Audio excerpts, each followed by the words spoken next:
Is it possible to find peace in a place where conflict is the norm? This is a question that echoes through the narrow, war-torn streets of Gaza. An area of just 141 square miles home to nearly 2 million people, Gaza is a place where the quest for peace seems paradoxical. Its history is painted with the colors of conflict, primarily between Israel and Palestine, a saga of struggle and survival that has spanned decades. In this volatile equation, the role of Hamas, a Palestinian militant group, has been pivotal. Their actions, often viewed through the lens of controversy, have added another layer to this intricate narrative of discord. The paradox lies here, in the pursuit of peace in a region known for its turbulence, where calm is an exception, not the rule. As we delve into the recent events, we aim to untangle the complex web of conflict in Gaza. To understand the present, we must revisit the past. Let's rewind the clock to the early 20th century, to the beginning of the Israeli-Palestinian conflict.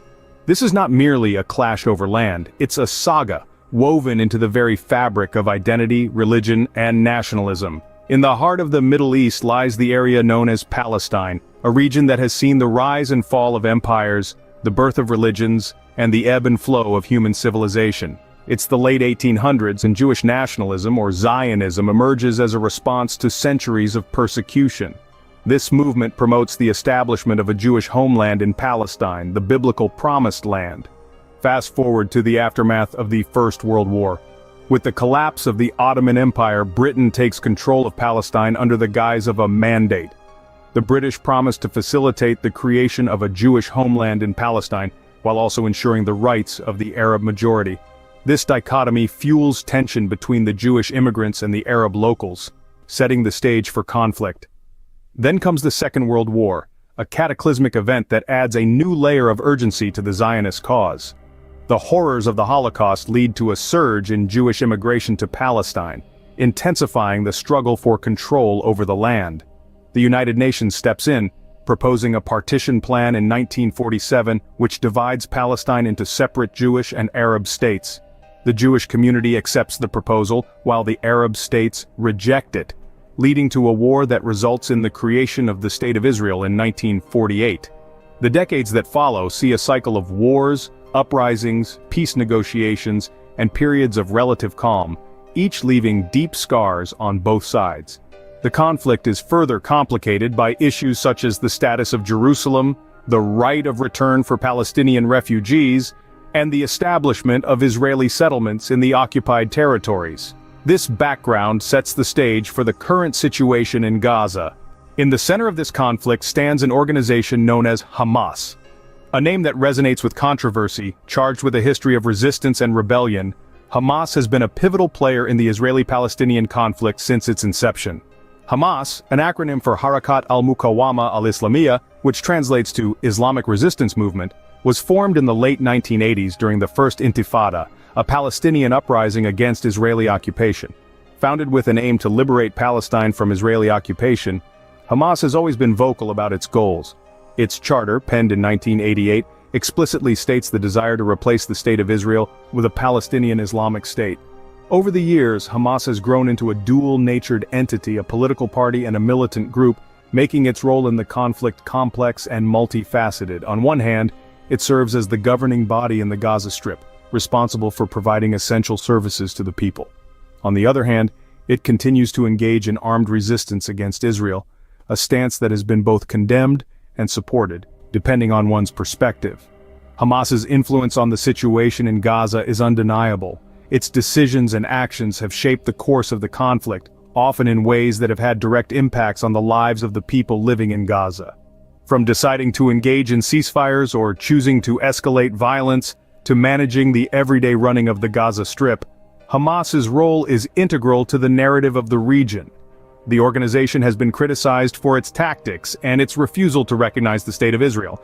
Yet, it also represents a significant portion of the Palestinian population and their desire for self-determination. Like it or not, any conversation about peace or resolution in the region cannot exclude Hamas. Hamas's actions and decisions have significant implications for the people of Gaza. As we continue to examine the intricacies of this conflict, it's crucial to understand the role of Hamas, not just as a militant group but also as a political entity, shaping the socio-political landscape of the Gaza Strip. Caught in the crossfire of global politics, Gaza became a focal point under the Trump administration. A swirling vortex of tension, the region was thrust into the spotlight when former President Trump issued what has been famously dubbed as the hell threat. This was no ordinary presidential statement but a stern warning that shook the region to its core. Trump's hell threat was a direct hardline approach to the ongoing crisis in Gaza. It was a clear message to Hamas that the United States would not tolerate any actions that jeopardized the safety and security of its ally, Israel. This was a game changer, and it sent shockwaves through the ranks of Hamas. In response to Trump's hell threat, Hamas was quick to retaliate. They denounced the threat, dismissing it as another example of what they viewed as the United States' biased support for Israel. The rhetoric was fiery, the tension palpable. Hamas stood its ground in the face of the threat, further escalating the already strained relations. The impact of Trump's hell threat was far-reaching. It not only intensified the animosity between the United States and Hamas, but it also heightened the sense of uncertainty in the region. This threat, while aimed at Hamas, affected every individual living in Gaza. The fear of what might come next was palpable. It was a fear that could be felt in the air, as thick as the smoke that often filled the Gaza skies. The potential implications of Trump's hell threat were enormous. It threatened to destabilize the already volatile situation in Gaza, potentially sparking a full-blown conflict. The stakes were high. The world watched on, holding its collective breath as it waited to see how the situation would unfold. This move further complicated the already volatile situation in Gaza. The region was left teetering on the edge of a precipice, the future uncertain. The Trump administration's hardline stance served as a stark reminder of the complexities of the Gaza crisis and the difficulties in finding a peaceful resolution. In the wake of threats and counter-threats, the people of Gaza continue to bear the brunt. The aftermath of the so-called hell threat has left an indelible mark on the region. The air is heavy with the weight of uncertainty, the landscape scarred by the echoes of conflict. The people of Gaza once again find themselves caught in the crossfire of political posturing and power plays. The humanitarian crisis in Gaza has been exacerbated by this latest round of threats. Basic necessities like food, water, and healthcare have become increasingly scarce, placing a significant burden on an already struggling population. The infrastructure, already fragile from years of conflict, is teetering on the brink of collapse. The threats and the subsequent responses have only served to deepen the divisions between the factions. The region is marred by an atmosphere of mistrust and resentment, making it even more challenging to broker any form of lasting peace. But amidst the rubble and despair, there is a spirit of resilience. The people of Gaza are no strangers to adversity. They continue to pick up the pieces, rebuild, and rise from the ashes. Their hope and their courage are a testament to the human spirit's enduring strength. The ongoing conflict has not only shaped the present, but it's also casting a long shadow over the future. The youth, the hope-bearers of tomorrow, are growing up in an environment of fear and uncertainty. The psychological toll of living under constant threat cannot be underestimated and will have far-reaching consequences for generations to come. The geopolitical chess game continues to unfold, with the people of Gaza serving as the unwilling pawns. The international community has a responsibility to ensure that these voices are not drowned out by the clamor of conflict. As we navigate this tumultuous landscape, we must remember that every decision, every threat, every response has real-world consequences. The people of Gaza are more than just collateral damage in a larger game. They are individuals with hopes, dreams, and the right to live in peace. The situation in Gaza remains a complex puzzle with no easy solutions. As we look to the future, the question remains, where do we go from here? The road ahead for Gaza is not a straight path. It's a winding, treacherous path filled with obstacles and roadblocks.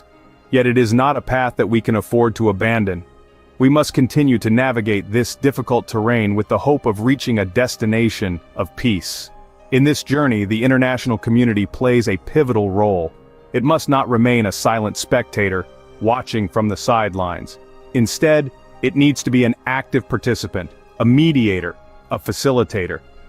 It needs to employ diplomacy and dialogue, not as a last resort, but as the first line of action.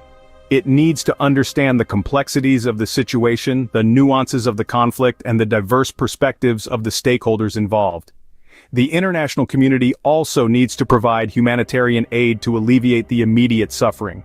But it's not just about providing food and medicine, it's about rebuilding infrastructure, restoring basic services, and rehabilitating lives. It's about creating an environment where the people of Gaza can live with dignity and hope. And then there's the need for dialogue. Dialogue between Israel and Hamas. Dialogue between the different factions within Gaza. Dialogue that is based on mutual respect and understanding. Dialogue that acknowledges the fears and aspirations of the other side. Dialogue that doesn't aim to win, but to find common ground. But dialogue alone is not enough. It needs to be accompanied by action. Actions that demonstrate a commitment to peace. Actions that build trust. Actions that move us closer to a resolution. However, we must remember that this journey is not going to be easy. It's going to be long and fraught. There will be setbacks and disappointments, but we must not lose hope. We must not lose sight of the destination, because ultimately, it's not about the journey, but the destination. The path to peace in Gaza may be long and fraught, but the journey must begin with a single step.